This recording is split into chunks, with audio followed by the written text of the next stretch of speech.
নরেন্দ্র মোদী দেখি আমেরিকার ওই যে আগে প্রেসিডেন্ট ছিল না বারাক ওবামা, তার পদাঙ্ক অনেকটাই অনুসরণ করছে এবং একই সঙ্গে ডোনাল্ড ট্রাম্প তারও অনুসরণ করছে। কীভাবে?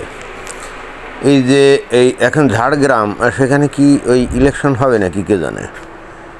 তো ওই ঝাড়গ্রাম দিয়ে উনি কোথায় জানি যাচ্ছিলেন, তো কথা নেই বার্তা নেই, হঠাৎ করে ওই একটা ঝালমুড়ির দোকান সামনে পড়াতে উনি ওনার কনভয়কে থামিয়ে ওই ঝালমুড়ির দোকানে গেছেন এবং এই যে দেখেন যে ঝালমুড়ি উনি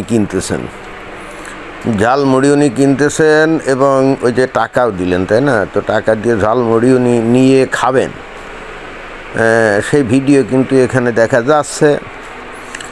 তো ওই ঝালমুড়িওয়ালা কিন্তু ঝালমুড়ি তৈরি করছে, দেখছেন? হ্যাঁ, ঝালমুড়ি যে তৈরি করছে, এটা কিন্তু আসলে খুব বিপজ্জনক না। যদিও নর্মাল খাবার যখন খায় এই নরেন্দ্র মোদী, তখন তার অনেক লোকজন আছে যারা নাকি খাদ্য খাবার পরীক্ষা টরীক্ষা করে যে তার মধ্যে কোনো বিষ টিষ বা এই ধরনের কোনো কিছু দিলে কিনা। কিন্তু হঠাৎ করে যদি এই ধরনের কোনো খাবারের দোকানে গিয়ে বলা হয় যে এটা দাও, এটা দাও, সেটা দাও, তাহলে তো তারা তো আর সেখানে উল্টাপাল্টা কোনো কিছু ঢুকাতে পারবে না, তাই না? এটা তো নির্ধারিত না যে তোর দোকানে আমি আসতেছি। রাস্তা দিয়ে যাচ্ছিল, রাস্তার পাশের যে কোনো একটা দোকানে ধাম করে ঢুকে পড়লো, তাহলে সেখানে তো কোনো রকম কোনো মানে খাবারের মধ্যে নাশকতা কোনো কিছু করার তো কোনো সম্ভাবনা থাকে না। তো এখন কথা হচ্ছে যে তাহলে এই নরেন্দ্র মোদী কীভাবে ওই বারাক ওবামা বা ওই ডোনাল্ড ট্রাম্পের পদাঙ্ক অনুসরণ করলো। আমি একবার দেখছিলাম যে বারাক ওবামা যখন প্রেসিডেন্ট ছিল, কথা নেই বার্তা নেই, কোন জায়গায় দিয়ে জানি যাচ্ছিল, হঠাৎ করে সামনে ম্যাকডোনাল্ডস বা কোনো একটা ফাস্ট ফুডের দোকান পড়ছিল, মানে কফি শপ আর কি, ফাস্ট ফুডও ঠিক না, একটা কফি শপ এরকম পড়ছিল। তো ওই বারাক ওবামা বলে থামো, তো থেমে গেল এবং উনি দলবল নিয়ে একেবারে সেই কফি শপের মধ্যে ঢুকে গিয়ে বললো যে কফি দাও। তো তারা তো খুব মানে বিস্মিত হয়ে গেল এবং খুব আনন্দে আপ্লুত হয়ে গেল। স্বয়ং প্রেসিডেন্ট তাদের দোকানে এসে কফি চায়, এটা ওয়ান কাইন্ড অফ কি বিশাল বিজ্ঞাপন না? অর্থাৎ ওই দোকানের জন্য তো বিশাল একটা বিজ্ঞাপন, কিন্তু খেয়াল করতে হবে একবার মাগনা, ফ্রি অফ কস্ট, তাই না? তো যাই হোক, তারা কফি টফি কিন্তু ওই সার্ভ করলো সবাইকে, আর ওই বারাক ওবামাকে তো করলোই, তারপরে ওখানে লোকজনের সাথে কথা বললো। কিন্তু ওইখানে ওই যে টাকা দিতে যে ঘাপলা লেগে গেছিলো, ওই বারাক ওবামার যে ক্রেডিট কার্ড ছিল, দেখা গেল যে ক্রেডিট কার্ড অ্যাকসেপ্টই হয় না।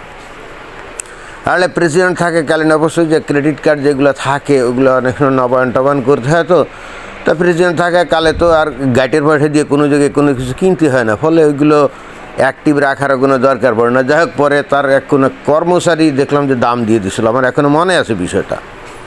তো এটা গেলো বারাক ওবামার কাহিনী। এইবার ওই ডোনাল্ড ট্রাম্পের কাহিনীটা হলো, সে অবশ্যই এরকম কিনে কিছু খায় নাই, বাট এইবার ইলেকশনে যে জিতলো না, ইলেকশন ক্যাম্পেইনের সময় সে কোন জায়গায় দিয়ে জানি যাচ্ছিল দলবল নিয়ে, কোনো একটা ক্যাম্পেইনে যাচ্ছিল। তো কথা নেই বার্তা নেই, হঠাৎ সামনে পড়লো ম্যাকডোনাল্ডস বা এই ধরনের কোনো কিছু একটা ফাস্ট ফুডের দোকান পড়লো। ব্যাস, কথা নেই বার্তা নেই, ডোনাল্ড ট্রাম্প বললো আমি এখানে গিয়ে একটু বেচা কিনা করবো, এবং সে ওই কথা নেই বার্তা নেই ওই ম্যাকডোনাল্ডসের মধ্যে ঢুকে গিয়ে একেবারে সরাসরি কিচেনে চলে গেল। কিচেনে গিয়ে সেই দেখলাম যে আলু ভেজে তারপরে ওই যে এই গাড়িতে করে এসে পাশে ওই যে অর্ডার দেয় না, অর্ডার দিয়ে যে নেয়, দেখলাম তার সার্ভিস দিল। এবং সার্ভিস দেওয়ার সময় অবশ্যই রাজনৈতিক বক্তব্য দিয়েছিল যে দেখো আমি তোমাদের সাথে আসি, কমলা হ্যারিস সে তো হাইফাই লোকজন, তো সে তো তোমাদের সাথে এই ধরনের বেচা বিক্রি করবে না, আমি তো তোমাদের সাথে যে বেচা বিক্রি করতেছি, তো আমি তো আসলে তোমাদের লোক, তোমাদের সাথেই আছি এবং তোমাদের সার্ভিস দেওয়ার জন্য আমি তো ভোটে দাঁড়িয়েছি, তুমি জানো, একটু আমাদের প্রতি নজর রাখো। এরা এই কাজটা কিন্তু করছিল, ডোনাল্ড ট্রাম্পও করছিল, একেবারে সে শেফ সেজে রীতিমতো আলু ভেজে, ওই যে যেটাকে কী বলে জানি, ওই আলু ভাজাকে কী বলে, ফ্রেঞ্চ ফ্রাই, তাই না? তো ওই ফ্রেঞ্চ ফ্রাই করে কিন্তু একজনকে দিয়েছিল। তো এই তাদেরই পদাঙ্ক অনুসরণ করে অনেকটাই যে নরেন্দ্র মোদী এখন তো ওই যে ইলেকশন মোডে আছে, তাই না? তো নরেন্দ্র মোদীও একই কাজই উনি করলেন, ওই ঝালমুড়ির দোকানে গিয়ে বললেন ঝালমুড়ি দাও, এবং দিল, এবং সে আপনারা তো দেখলেন যে উনি নিজে কিন্তু খেলেন। তো যারা নাকি রাজনীতি করেন, প্রধানমন্ত্রী বা এই ধরনের পদে থাকেন, তারা কিন্তু অনেক সময় এই ধরনের কাজ তারা করেন, কারণ মনে করা হয় যে সাধারণের কাছ থেকে তারা অনেক দূরে থাকে, সাধারণ মানুষের সাথে তাদের কোনো যোগাযোগ থাকে না।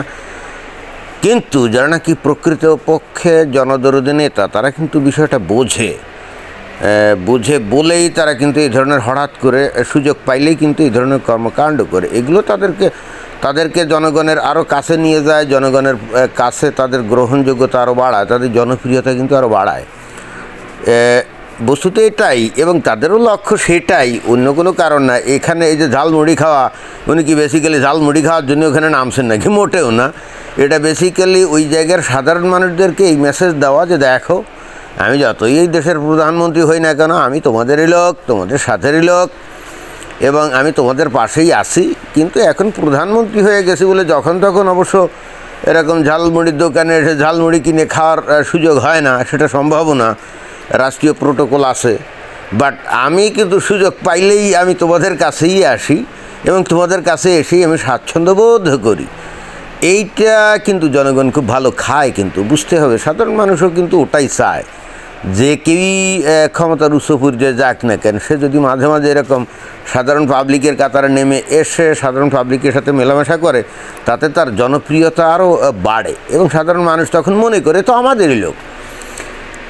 যে নেতা যত বেশি তার জনগণের কাছে এই ভাবমূর্তি তুলে ধরতে পারে যে তো আমাদেরই লোক, সে কিন্তু তত বেশি জনপ্রিয় হয়। জনগণ যখন বুঝতে পারে যে এ তো আমাদের লোক না, জনগণ যখন বোঝে যে এ তো আমাদের থেকে অনেক উপরে এবং আমাদের সাথে তার কোনো যোগাযোগ বা সম্পর্ক নেই, তখন কিন্তু ওই নেতাকে জনগণ আস্তে আস্তে অপছন্দ করা শুরু করে।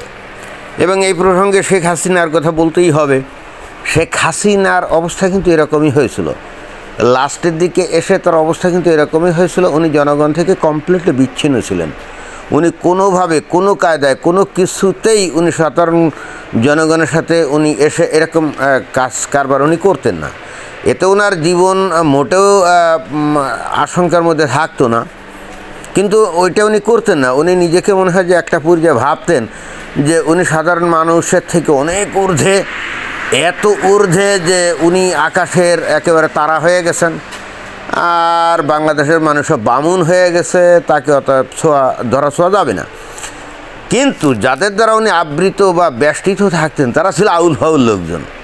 সমস্যা হলো ওটাই, মানে আপনারা যদি দেখেন যে সেখানে আর আশেপাশে যে লোকগুলো সারাক্ষণ বেষ্টিত হয়ে থাকতো, তার সিকিউরিটি ফোর্স বাদ দিয়ে বাকি যারা, এগুলো ছিল সবগুলো জনবিচ্ছিন্ন লোকজন, এবং কমপ্লিটলি জনগণের কাছে তাদের পরিচয় ছিল দুর্নীতিবাজ, তারপরে অসৎ, বদমাশ, এরকম।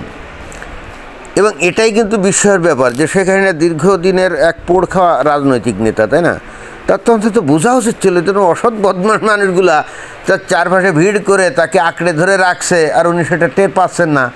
জনগণ থেকে আস্তে আস্তে উনি বিচ্ছিন্ন হয়ে যাচ্ছেন, উনি টের পাচ্ছেন না।